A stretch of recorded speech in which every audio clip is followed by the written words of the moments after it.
नमस्कार मित्रों, आज के इस वीडियो में हम जानेंगे कि महाभारत युद्ध के 3 ऐसे योद्धा जो अपनी सेना को छोड़कर दुश्मन की सेना में जा मिले थे, वे कौन थे। यह सब जानने के लिए आप हमारे इस वीडियो के साथ में बने रहिए अंत तक। तो चलिए मित्रों, बिना टाइम वेस्ट किए करते हैं वीडियो को स्टार्ट। महाभारत का युद्ध विचित्रताओं से भरा हुआ है। कौरव पक्ष के बहुत से लोग पांडवों की ओर से लड़े तो पांडव पक्ष के लोग भी कौरवों की ओर से लड़े थे। ऐसे भी थे जिन्होंने युद्ध तय होने के बाद अपना पाला बदल लिया था। आओ जानते हैं कि ऐसे कौन से लोग थे। पहले नंबर पे आते हैं मद्रराज शल्य। महाभारत में शल्य तो पांडवों के मामा थे, लेकिन उन्होंने कौरवों की ओर से लड़ाई लड़ते हुए पांडवों को ही फायदा पहुंचाया था। दरअसल शल्य ने जब हस्तिनापुर राज्य में प्रवेश किया तो दुर्योधन ने उनका स्वागत किया। बाद में दुर्योधन ने उनको करुणामय बनाकर उनसे अपनी ओर से लड़ने का वचन ले लिया। उन्होंने भी शर्त रख दी कि युद्ध में पूरा साथ दूंगा, जो बोलोगे वह करूंगा, परंतु मेरी जुबान पर मेरा ही अधिकार होगा। दुर्योधन को इस शर्त में कोई खास बात नजर नहीं आई। शल्य बहुत बड़े रथी थे, उन्हें कर्ण का सारथी बनाया गया था। वे अपनी जुबान से कर्ण को हतोत्साहित करते रहते थे। यही नहीं, प्रतिदिन के युद्ध समाप्ति के बाद वे जब शिविर में होते थे तब भी कौरवों को हतोत्साहित करते रहते थे। और दूसरे नंबर पे है युयुत्सु। युयुत्सु तो कौरवों की ओर से थे। वे कौरवों के भाई थे, लेकिन उन्होंने चिरहरण के समय कौरवों का विरोध कर पांडवों का साथ दिया था। बाद में जब युद्ध हुआ तो वह ऐन वक्त पर युधिष्ठिर के समझाने पर पांडवों के दल में शामिल हो गए थे।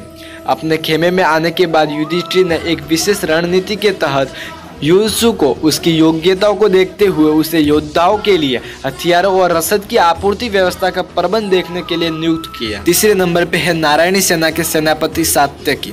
युद्ध के पहले दुर्योधन भी श्री कृष्ण से युद्ध में अपनी ओर से लड़ने का प्रस्ताव लेकर द्वारिका गया। उसके कुछ देर बाद ही अर्जुन भी वहां श्री कृष्ण से युद्ध में सहयोग लेने के लिए पहुंच गए। उस दौरान श्री कृष्ण सोए हुए थे। दोनों ने उनके जागने का इंतजार किया। जब श्री कृष्ण की आंख खुली तो उन्होंने सबसे पहले अर्जुन को देखा, क्योंकि वह श्री कृष्ण के चरणों के पास बैठा था। अर्जुन को देखकर उन्होंने आगमन का कारण पूछा। उन्होंने कहा, हे वासुदेव, मैं भावी युद्ध के लिए आपसे सहायता लेने आया हूँ। अर्जुन के इतना बोलते ही सिराने बैठा हुआ दुर्योधन बोल उठा, हे कृष्ण, मैं भी आपसे सहायता के लिए आया हूँ। चूंकि मैं अर्जुन से पहले आया हूँ, इसलिए सहायता मांगने का अधिकार पहला मेरा होना चाहिए। दुर्योधन के वचन सुनकर भगवान कृष्ण ने घूमकर दुर्योधन को देखा और कहा, हे दुर्योधन, मेरी दृष्टि अर्जुन पर पहले पड़ी है और तुम कहते हो कि तुम पहले आए हो, अतः मुझे तुम दोनों की ही सहायता करनी पड़ेगी। मैं तुम दोनों में से एक को अपनी पूरी सेना दे दूंगा और दूसरी तरफ मैं स्वयं जाऊंगा और हथियार नहीं उठाऊंगा। अब तुम लोग निश्चय कर लो कि किसे क्या चाहिए। तब अर्जुन ने श्री कृष्ण को अपने साथ रहने की इच्छा प्रकट की, जिससे दुर्योधन प्रसन्न हो गया, क्योंकि वह तो श्री कृष्ण की विशाल नारायणी सेना का सहयोग लेने ही तो आया था। इस प्रकार श्री कृष्ण ने भावी युद्ध के लिए दुर्योधन को अपनी सेना दे दी और स्वयं पांडवों के साथ हो गए। कलारीपयट्टु विद्या में पारंगत श्री कृष्ण की नारायणी सेना को उस काल में भारत की सबसे भयंकर प्रारक सेना माना जाता था। सात्यकी नारायणी सेना के प्रधान सेनापति थे।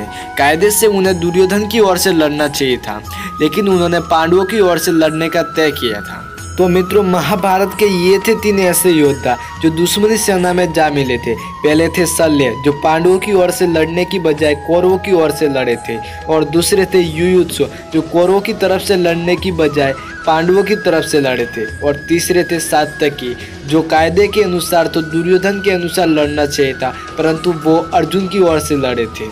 तो मित्रों, ये थे तीनों महायोद्धा जो दुश्मनी सेना से जा मिले थे। यदि आपको वीडियो पसंद आया तो कृपया हमारे इस वीडियो को लाइक, कमेंट, शेयर एंड हमारे कर्मयोगी चैनल को सब्सक्राइब जरूर कर दे। तो चलिए मित्रों, आज के लिए इतना ही। फिर मिलते हैं अगले वीडियो के साथ में।